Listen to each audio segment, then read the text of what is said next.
It's time for the Brouhaha Sports Show. Brouhaha Sports with award-winning sports writer Dale McKee and co-host Marshall Wood. Talking sports with the legends of the game and famous sports personalities. Brouhaha. Now to Marshall and Dale with tonight's guest. Phillips Building Supply in Laurel, your hometown building supply store since 1954. We are locally owned and pride ourselves on helping our customers find exactly what they need. From foundations to roofs to doors and windows, Phillips has it. For tools, hardware, lumber, and plywood, visit Phillips Building Supply. Good evening, everyone, and welcome to the Brouhaha. Marshall Wood, Dale McKee, ready to do it again. How's my buddy doing today? Hey, man, I'm doing great. How you doing? Yeah, you have a great past weekend. See lots of good stuff on the old TV. Yeah, but I'm going to talk later to you about your weekend. So, oh, yeah, we'll do that. All right. Yeah. Let's talk about your brouhaha. Not your brouhaha. It's the same thing. You sideline view. It usually turns into a brouhaha. What you got going on in that this week? I see some golf news in there. Yeah, we had a rookie go up there, Stephen Fisk, and he might have won the last Sanderson Farms Championship. Is this the one? This is the one that they're not. Sanderson Farms is not sponsoring after this year. Okay. The new. Well, they don't exist. They don't really exist. No, Wayne Sanderson or Wayne. Is it Wayne Sanderson? Yeah. Wayne Sanderson's in charge now, and they decided not to. They've pulled out of several things that Sanderson Farms did, like they did the banquet for the Mississippi Sports Hall of Fame induction, and so they're not going to do that anymore. So and they're reducing their size. I mean, I'll be honest with you, they're reducing their size in their main office in Laurel. I heard they sold part of that office. Yeah, or they're in the process of. That's a big building out there. You know, I've been in that thing. Yeah. Sam Britton, my friend, and you know Sam, he had a couple of, he was married to Robert Robinson, who was very big in that company, and he had some events over there when he was running. That one was a beautiful place. Yeah, it is. You know, this area, those people have meant a lot to this area. They have. Of course, you know, you get old, you know, and you just, I mean, how far do you want to go? How long have they been doing that? Decades. Decades. You know, they started like anybody else. They were just a little feed mill in Laurel, you know, and then wow. Then all of a sudden, you know, just probably in the late 60s, early 70s, it just kind of boomed, you know. I usually start big and finish small. That's the way I work. Yeah, well, they got so many other operations. They had one out there toward Tyler, Texas. They had like 3 different spots out there. They were in Hammond, Louisiana. They were in North Carolina. I think they were a $1 billion+ revenue company a year. Yeah, I think they were in Macomb. I mean, you know. They had a whole lot of them laying around. Yeah. Oh, football wise, anything. Looking at the polls, it's hard to believe that Ole Miss is the highest ranked SEC team. Isn't that something? Well, it is, really, if you think about it. It's like, really? I mean, there's not a higher rank. And I'm thinking, we'll find out week after next for sure when they go to Georgia. And then go to Oklahoma. But you know, the good things, a lot of Ole Miss fans, if you can believe this, are saying, well, they got us ranked too high, you know, and you know, this and that. But the thing about it, if you were, you know, before LSU game, they were 13th. Well, you know, if you'd have stayed about 11th or 12th and lost the game, you'd probably drop back 15, 16. Yes. Now, if you lose a game at 4, you might only just drop. If you lose to Georgia, you might just drop to maybe 8 or 9. Yeah, you know, you're still in the top 12. Yes, sir. So, you know, I think, of course, they're undefeated. Yeah. I think if they lose one, they might be the SEC champions. Yeah. You know, I think with one loss, there's not a question in the world that they'll be in. 2 losses, and it gets kind of iffy there. But you got to just take them 1 week at a time. Yes. Yeah. What else about going on here you see interested in your? Well, I thought that, of course, Jackson State's taking care of business. Mississippi State played well for one half at A&M. Yeah, they did, didn't they? Yeah, and then they just kind of fluttered, and of course their running back, the Boothwell kid, he was hurt late in the ball game, so it's still out on. Of course they got an open date this week, so maybe he'll be ready for Florida. Yeah. Of course, Florida was an interesting story. They beat Texas and Arch Manning. Sure did. So now just a lot of doubt about Arch, unfortunately for him. I know there's a lot of pressure. Being the Texas quarterback, but also being a Manning is probably added pressure to that. So you almost feel sorry for him a little bit. You just know he's going through a tough time. Yeah. And of course the Saints won their first game. Proud of the old boys. Yeah. I gave a shout out to old Delta State. They had their second straight shutout. And what's unusual about that is that they haven't done that since 1965. And that's a long time. Yeah, I mean, that's 2 straight years. And they're going to celebrate their national championship team of 2000, and I think it's on the 18th of this month. And so, they're all into that, Yeah. So, big things going on, cruising on the coast. My buddy, the Stories of Ole Miss Baseball, his book was the top seller in Mississippi last week. So, that's Jeff Roberson. He's been on our show a couple times. So, we've had some interesting guests, but I think today beats them all. Oh, yeah? Yeah. So, you got a real winner? Or a real loser? I think so. Or an idiot? Well, one or the other. I think he personally is a winner, but everything he does successful. So yeah. I'm very proud of him. Call him a friend. Okay, well, we'll find out who that is. Well, that's it. Who's your guest tonight, Dale? Who's your guest? Well, we got you. You're my guest. Me? I just want to talk to. I want to talk to you. Okay. I just want to talk to you tonight. I'm humbled. Are you? I hope I have a clue about what we're going to talk about. I will. Maybe we will, maybe we won't. But you know what we'll do? Yeah. We'll wing it. Win the day, We're baby. coming in hot. Win the day. Well, I'll tell you what, on a happy note, since we'll celebrate my guestmanship or guesthood by taking a break to hear from a sponsor. And in a few minutes after this commercial break, Dale and I'll be back with me. See you after the break, folks. Phillips Building Supply in Laurel, your hometown building supply store since 1954. We are locally owned and pride ourselves on helping our customers find exactly what they need. From foundations to roofs to doors and windows, Phillips has it. For tools, hardware, lumber, and plywood, visit Phillips Building Supply. Good evening, everyone, and welcome back to tonight's show. And Dale McKee here. Would you like to? I guess I'm just going to pass this mantle right on over there to you, Dale, since I'm the guest. You got me anything to eat or drink or anything like that? No, we don't do that. We don't do that on the air. Oh, okay. But you will receive a gift card from the show. Okay. Right. Hey, now you start a trend here that we may not can afford. We're gonna give gift cards to all our guests. We really raking in the dough around here. That's one way to get guests, I guess. I guess so. Give them some money. Yeah. Well, our guest is you tonight, and okay. I just thought that you were an interesting subject to talk about. First of all, have you ever been interviewed before? By other than the police? Well, I've had a few interviews with the police. For a sports show. Have you ever been interviewed by somebody for a sports show?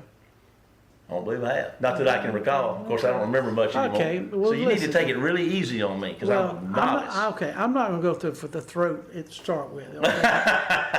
We'll get that toward the end. Oh, okay. Have to be we have to say, did you really say this? Oh, mercy. Okay. Well, listen. First of all, tell me about maybe what happened in the latter part of last week. Where did you go? You know what? I took off to Chattanooga, Tennessee, and I went to my 50th high school reunion, and those types of things are always held around one special week during the football season, and it's a football game between the school that I went to, the Baylor School in Chattanooga, and another boarding school in Chattanooga called the McKee School. And that was our biggest rival. I hate them until today. The Blue Guts, can't stand them. Hate their guts and livers, like the guy said in whatever movie that was in. But yeah, I went up there for that, Dale, and it's been I used to go up pretty regular, but when I got involved, I haven't missed a Wayne County high school football game, I think maybe this century. So when I started calling games, I was not able to go to my reunions anymore or to see my friends. So we had an off week last week, and I was able to go to my 50th and see my old football buddies. I played football up there, and it was quite an experience, Dale. It was quite an experience, and it was being in the school in the first place, and then being able to go back after all these years. Let me tell you this: my roommate and I that I roomed with, he was from Lithonia, Georgia. He played linebacker on our team. I played center back in the day, and so we got together on Thursday, and we went riding out to the school to look around, and it's a 640-acre complex, and the classes are all up here. It's right on the bank of the Tennessee River, or Alabama River, Tennessee River. And we had a lake called Baylor Lake, and we rode down there, and you know what they were doing down there? You ever seen the Olympics with these old long, skinny boats where all those people sitting there and rowing? They were having, McCee and Baylor were playing softball. They were having, the football game was on Friday night. They were doing this rowing competitions, and they were racing up and down the river out there. It was really quite a sight. And there was a guard there, and he said, "You see that field over there? There's a field. There was a bunch of kids over there," and he said, "Peyton Manning's over there throwing the ball to those kids. So I want to go over there and watch." I said, "No, we don't need to mess with that. We need to leave him alone." But his son's enrolled at the Baylor school where I went, and he dressed at the football game the other night. He's an 8th grader. But we left him alone. But anyway, it was quite an experience just to go back and to be there and to see my old buddies and to go to that Baylor McCee football game. That was a real treat. Well, when did you, what grade did you start going to Baylor in? Let's see here. My father set me down when I was in the 9th grade, and we had a discussion about my academic and football future. Mm-hmm. And he decided, he had some ideas, and he looked into, sending me to a boarding school, and we sat down, we talked about it for a long time, and I said, "Well, Daddy, if you think that's best for me, I'm good with it. If you think there he is, that's our guy. If you think it's best for me, I'm all in, I'll go." So first place he looked was Marion Institute. And that was a military school. And I was playing golf one day, and I was about 14, I guess, and the coach from Marion showed up. And after talking to him about 15 minutes, I said, "I don't believe I want to go there." I didn't really, but so he found another place in Tennessee, in Chattanooga, the Baylor School. And they came down and interviewed me, and I took the test and everything, and I signed in having never seen the place. And I went, they dropped me off, and I walked out there that night. We got to do something about this phone. I walked out there that night, first time I was alone, I was looking up at the sky, and the stars seemed so close. And I said, after about 10 minutes, I realized those stars were the houses on Signal Mountain Lookout Mountain. That's why they were so close, but it's a different world, man. It was a different world, and I was very concerned, being alone like that the first time. But it worked out pretty good, Dale. It was quite an experience. Well, that is a different culture when you're leaving your place that you've been your whole life, and then you go off. When you go off to college, I just know when I first went off to college, even though I was only going 60 miles from home, it was just a different experience the first few days. Of course, I didn't have a car, and you probably didn't either to start with, and you're just walking around looking, okay, well, this is the campus, so what else is there, Yeah. And everything's closed, like at 5 o'clock, so. Yeah, it was just a difference. So I can understand that being even more different. So I remember my dad getting out some books when I was in high school, and he was thinking about sending me to one school because we moved around a lot. I went really to 3 different high schools when I was in high school because of his military. We'd change bases, right. And he was sending me, I can't remember where we were going to go though. I can't remember where he was going to, he would have pamphlets, and he said, "Look at this," and all this kind of stuff. I didn't know. I was like you, hey, I don't really know, But, maybe that's the best thing for me. Yeah, that's kind of what I thought. Discipline may be the best thing for me, you know.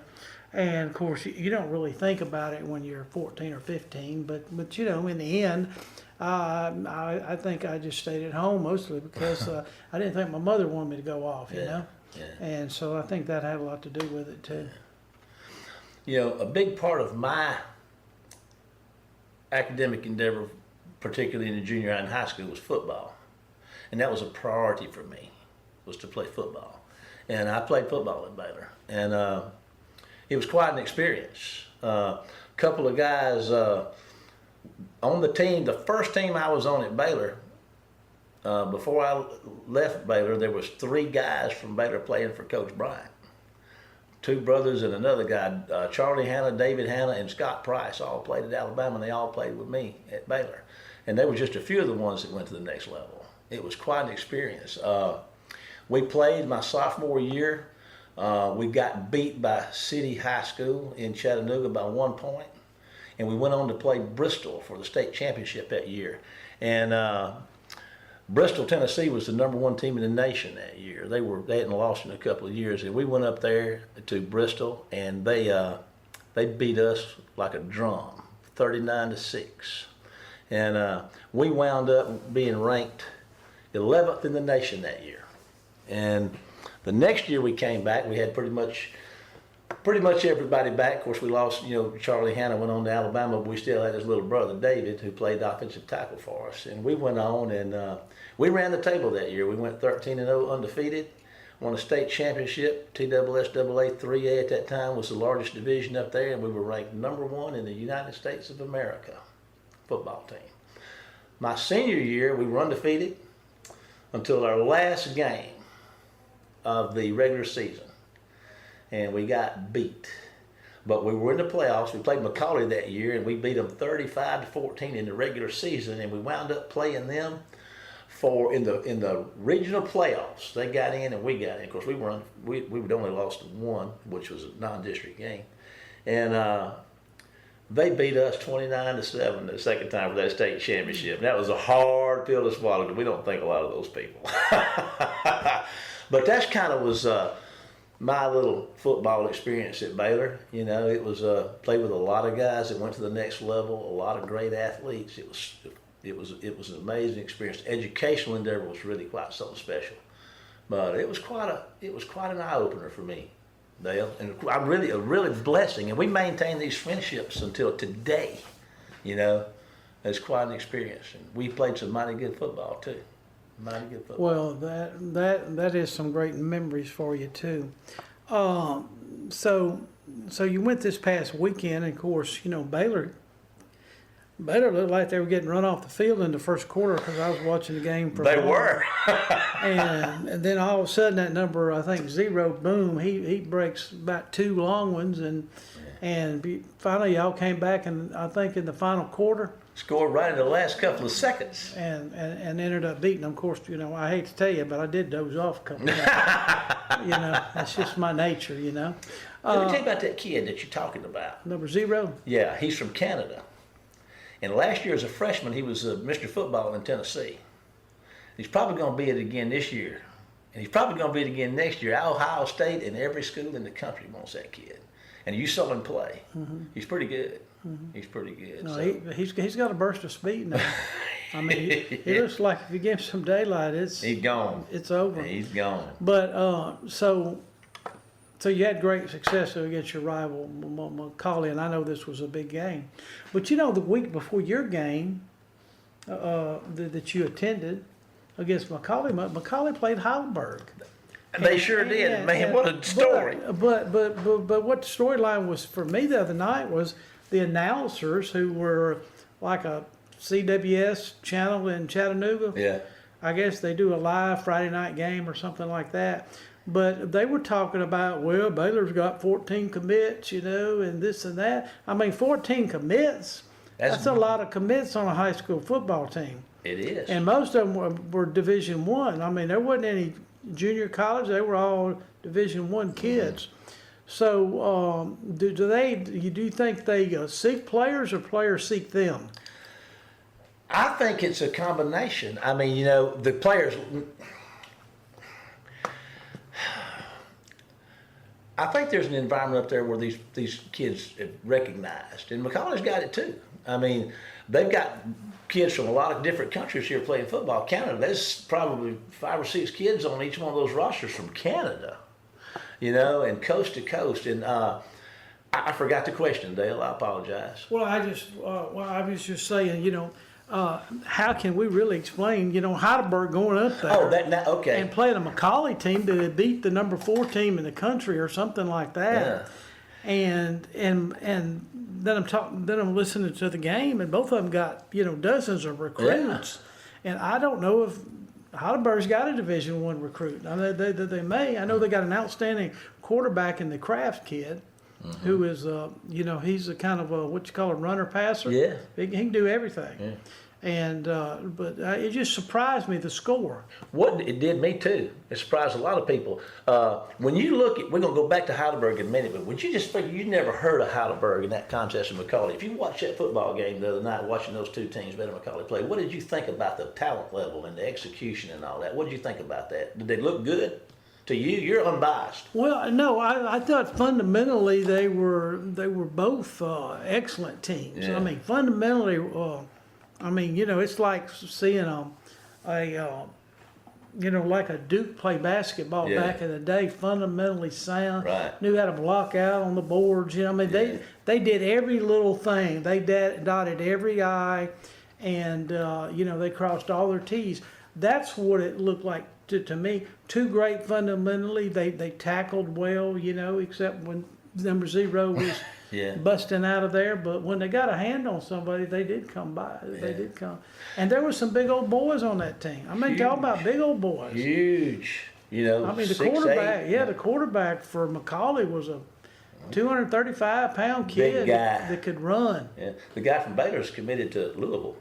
Yeah. Too. So, and I think the other guy's committed somewhere.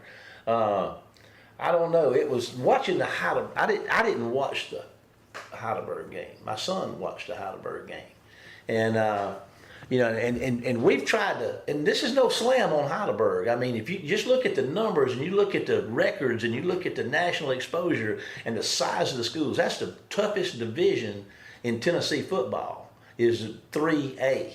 That is Roman numeral 3, and they've made that because of all these private schools that can recruit, and they're the ones that are ranked the highest in the state. And I didn't think Heidelberg would have a chance, but my son watched the game, and he said, I don't think McCallie had ever seen anything like that.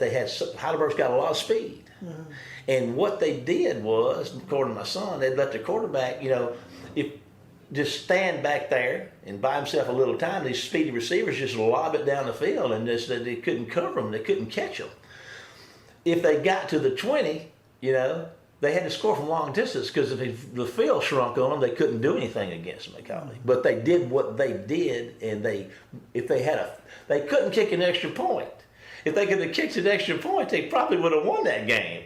You know, which was phenomenal. And it's hard to figure out how that works, you know. If they played 10 times, would it be the same? I don't know. I'm not taking anything away from Heidelberg because that was phenomenal. That was phenomenal. But it was a big surprise to me. Big surprise. Yeah, I you know, just reading some clips of the Heidelberg game after the game. Yeah. Because I thought it was interesting that they were going up there. And I did talk to Coach Darryl Carter before the game and asked him, you know, how they got the game going and all that. And he said they just reached out to him and called him. Yeah. You know, Heidelberg was showing up on the Mississippi high school websites, having a couple open dates. And they said, hey, would you like to come up here? And we'll pay most of your expenses. Pay your expenses. And so they went up there on a Friday night, spent the night, and came back on a Saturday. But, I've seen those type of teams that can really be explosive, and Heidelberg probably is an explosive team. And McCallie got them, I know in the last quarter, they kept the ball for the last 6 minutes of the game. Yeah. McCauley did. Yeah. And they just played keep away from them because they knew, hey, we can't let them have the ball back. They're going to score. Yeah, they might throw a 90-yarder on it. So. Listen, McCauley had 20 first downs and Heidelberg had 18 rushing. Heidelberg had 110, 126 from McCauley, 214 passing, 253 from McCauley. It was a close game, even statistically. So my hat's off to him. I never saw that coming. And it brings forth some other questions. Follow a guy, and he's been a guest on our show, and it's Magnolia Shine podcast. And on his Facebook page this morning, I saw the highest ranked team in Mississippi has nationally is West Point, and they're ranked 103. This is so disrespectful to the state. Heidelberg takes a top 25 team to the brink, and they can't put any of our schools in the top 100. And you kind of wondered about that, and you wonder why. You wonder why, and I got the answer. Oh, you do? I do. I looked it up. I said, well, how does Max Preps do their ranking? And it says Max Preps does not poll coaches. They don't poll sports writers or fans. They don't have a staff that makes any judgment on the merits of any individual team. Prior season history, school size, and comments on message boards are not considered. The system utilizes a huge number of game results stored in Max Preps database. Generally, the more a team wins, the higher the ranking. However, the system takes into account quality wins against other highly ranked opponents. And this is the key. If West Point or any team from Mississippi wants to make these national polls, they got to beat somebody that's in it. Now, South Panola did that. South Panola had their run, and if you remember, they went to Apopka, Florida, and played Apopka, which was one of the top 5 teams in the nation, and they went down there and romped them. So if Mississippi's going to make their way, and Heidelberg may be the leading path for this, isn't that something? You're going to have to go play a Baylor. You're going to have to go play a McCauley, and you're going to have to beat them. And if you beat them, then you're going to be on the radar. That's the way a Mississippi school can get into the national polls, but they're going to have to go out of state and play these nationally ranked teams. That's the only way they're going to ever make it. Wayne County played one several years ago. Yeah. Archbishop Rummel. And we were winning. Of course, we couldn't get the win. If we'd have gotten the win, we'd have been on the national scene. Well, we got national exposure that night for sure. Yes, we did. Yes, we did. And why? I'm looking at the recruiting too, and I had something I want to say. If you're going to recruit a recruiter, they're looking for football players, but they're also looking for football players that can make the grade and make the roster and stand the pressure. And I think when you get into these types of schools, like Baylor and McCauley, Baylor's got an endowment of $181,300,000, and McCauley's got an endowment of about $163 million. So you get these kids, and if you go on Facebook and you go to Baylor and McCauley Facebook pages, they got multiple ones, and on YouTube they got video after video after. They got dozens of videos. More than they got probably a dozen or so a week, promoting these games and promoting these kids, so everybody across the nation and around the world sees this every day.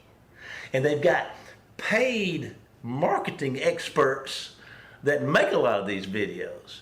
So they're promoting these kids, and that's a big part of why Mississippi is what Mississippi is, and some of these bigger schools, and most of these top-ranked schools in the country are private schools.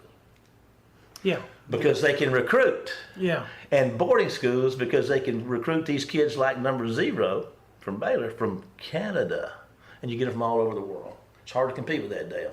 But Heidelberg did. They did. Heidelberg did. They almost pulled off a stunner, too. If Heidelberg had beat McCauley. What's that? If Heidelberg would have won that game and run the season, they'd have probably been in the top 100. Let me tell you where we are right now in terms of rankings. Let's see if I can find this. Let's see here. Where are the current? Okay, currently the Oilers are 4-2 with losses to McCauley and Knoxville County. Currently McCauley is 5-2 with losses to Edgeworth, 20-10, and Baylor 38-35. Currently, McCallie is ranked second in Tennessee and 26th nationally. Innsworth, who beat McCallie, is ranked 7th in Tennessee and 194th nationally. Max Prep's ranking. And Baylor is currently ranked number 1 in Tennessee and 22 nationally. Heidelberg is currently ranked 32. What this thing said in Mississippi, and 1,116 nationally. That's where Heidelberg ranks. 1,116. So 3 points away.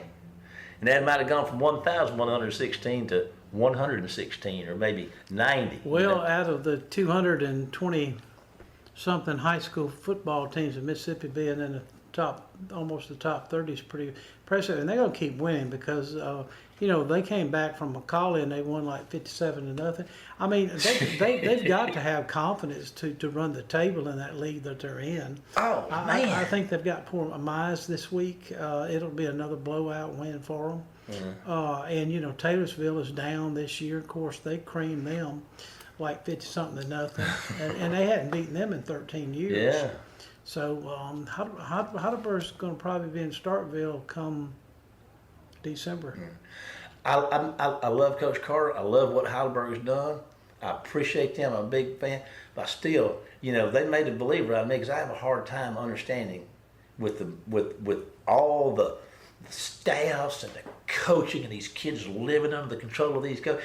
That was hard to believe, but they did it. And my hat's off to Heidelberg because I don't know if there'd have been another school in the state of Mississippi that could have done that. Well, what small schools get, they get athletes every now and then. Yeah. People don't understand that. Stringer had a great run in the early 90s, won 3 straight states. They didn't win another one probably for 20 years, maybe. Yeah. Anyway, I was talking to a Jones junior college coach one night. I was covering a ball game for the Laurel paper between Seminary and Heidelberg at Heidelberg. It's a playoff game. And Seminary had a good old big running back, and they went on to state that year. And he had a big running back. So I'm asking the coach, I said, is it tough grading a player that's small school? He said, yeah. He said, a kid down here at a small school, he could start for 3 years.